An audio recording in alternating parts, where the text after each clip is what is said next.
muito boa noite a todos, sejam novamente bem-vindos. Vamos para um segundo episódio nas temáticas de viés, pesquisas e agregadores de pesquisa.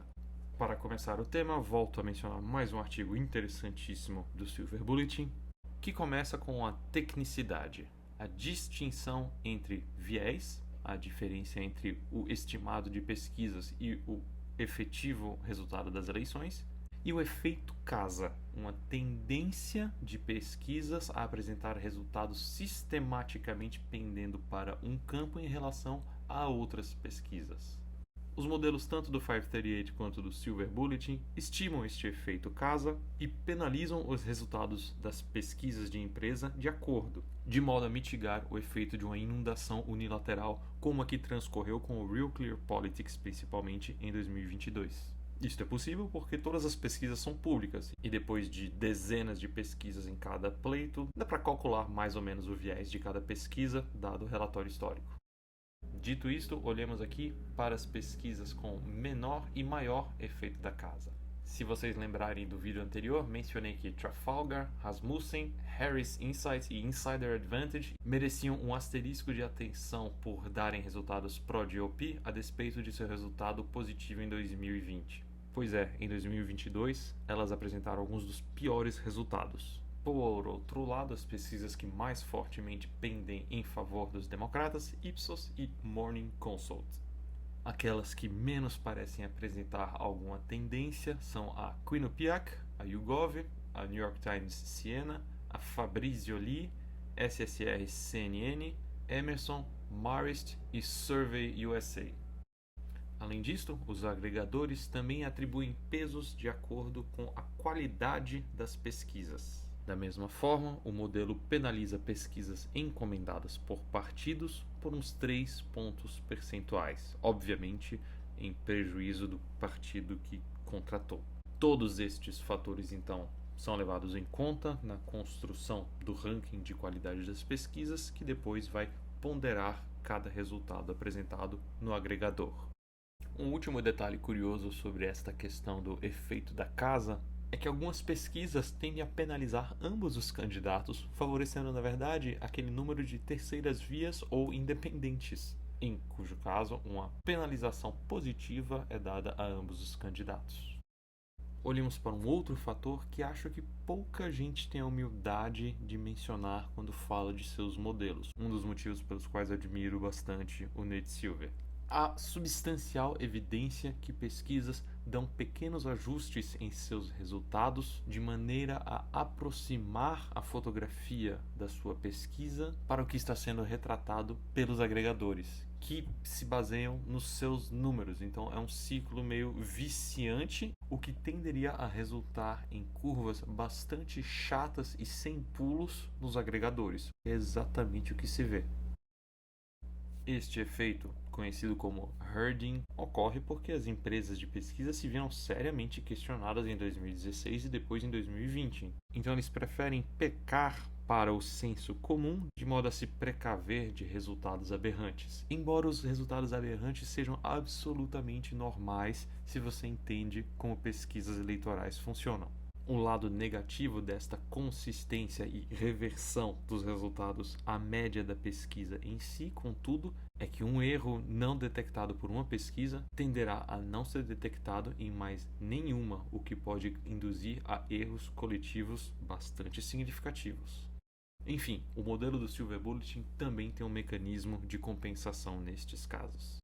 É importante destacar esta tecnicalidade porque isto tem implicações quanto à mensuração dos grupos demográficos. Se uma pesquisa com uma amostra de 1.300 pessoas tem uma margem de erro de quase 3 pontos percentuais, a margem se torna muito maior, chega a ser a 15 pontos percentuais quando se trata de subgrupos com amostra de 100, 200 pessoas, como são geralmente os latinos e a comunidade negra. O que poderia muito bem explicar a perda de apoio de Harris nestes grupos. Sinceramente, não é muito provável, já que esta tendência tem se manifestado em múltiplas pesquisas ao longo de todo o pleito e desde as eleições de 2022, em alguma medida. Mas caso a Harris tenha um desempenho acima do esperado nestes grupos, está aqui a explicação. Mas e quanto às pesquisas em cada um dos swing states? Bem, aqui o 538 faz uma ótima matéria resumindo. Wisconsin e Michigan têm péssimos resultados, mais de 5 pontos percentuais de erro desde 2016, enquanto Pensilvânia e Carolina do Norte não ficam muito atrás, mais de 4 pontos percentuais. E, por fim, Nevada, Arizona e Geórgia ficam ali em torno de 3 pontos percentuais. O que não é de jeito nenhum aberrante, muito pelo contrário, está dentro das margens de erro e não existe nenhum estado com a precisão perfeita. Além disso, curiosamente, Kentucky, Oklahoma e Wyoming tiveram resultados infinitamente mais discrepantes, 10 pontos percentuais para cima. De todo modo, estes achados não são boa nova para Harris, que viu a disputa apertar nesta última semana e meia para uma vantagem a nível nacional aquém daquela que lhe garantiria a vitória no colégio eleitoral, além do voto popular. Já que os estados onde ela está pior tendem a ter as pesquisas mais precisas, Geórgia, Nevada, Arizona e Carolina do Norte, enquanto aqueles onde ela está mais à frente ou empatada, Pensilvânia, Michigan e Wisconsin, tendem a ter pesquisas mais imprecisas. Da minha impressão, e tratarei disto com mais detalhes depois, é bem possível que a Harris seja beneficiada por um erro nas pesquisas desta vez. E como mencionei no vídeo anterior, pode muito bem ser que este momento positivo do Trump seja apenas uma flutuação absolutamente normal nas pesquisas que se reverterá em poucos dias, já que estas pesquisas com margens de erro e nível de confiança flutuam mesmo ao redor de uma média mais precisa. Mas, de todo modo, sempre vale a pena olhar com mais detalhes. O Washington Post fez aqui uma belíssima ferramenta que segue se atualizando com os números mais recentes, onde é possível ver os impactos dos erros nas pesquisas de 2012, 2016 e 2020 nos números atuais. Essencialmente, um erro como aquele que transcorreu em 2020 faria com que Trump levasse todos os 7 swing states. Um erro como em 2016 faria com que Harris levasse apenas Nevada. E um erro como o de 2012 faria com que Harris levasse todos os estados menos Arizona e possivelmente a Carolina do Norte. De todo modo, isto considerando o cenário atual, que, ao meu entender, talvez esteja subestimando a Harris um pouco. O fato é que, em 2020 especialmente, mas também em 2016, os números de Trump, principalmente em Wisconsin, Michigan e Pensilvânia, estavam muito subestimados. Para entender as causas disto, por favor, voltar para o vídeo anterior em relação a pesquisas, mas deixo aqui então para encerrar uma última dica. Nestes 3 estados há uma lista de pesquisas que desempenharam menos mal do que as demais.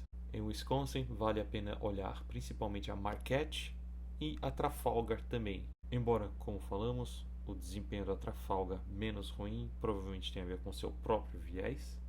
Em Michigan, a Insider Advantage, Emerson e ABC Washington Post foram as menos imprecisas, embora novamente a Insider Advantage provavelmente mais pela coincidência de seu viés do que por uma metodologia mais aprimorada. E finalmente na Pensilvânia, a Trafalgar, novamente questionável e com certo viés, a IBD Chip e a Susquehanna. Então por hoje é só, obrigado pela atenção, até o próximo vídeo.